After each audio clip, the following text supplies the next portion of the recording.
You should be especially careful if you ever notice a plastic bottle stuck to your car tire or the tire of another vehicle. In this video, I'll explain why this is important, because incidents like this are becoming more common around the world. An ordinary plastic bottle is deliberately wedged between the tire and the car body, and this is part of a scam used by thieves.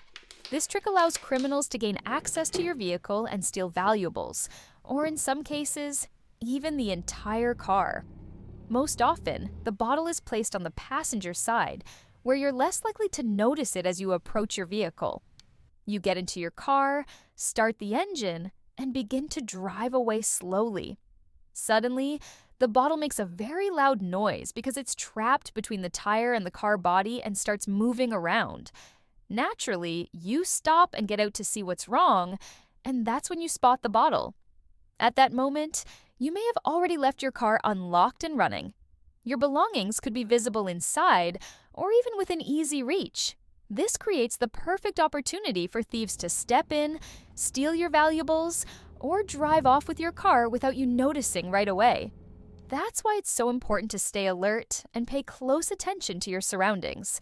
If this ever happens to you, or if you notice a plastic bottle stuck on someone else's car, be cautious. Thumbs up and subscribe for more tips like this.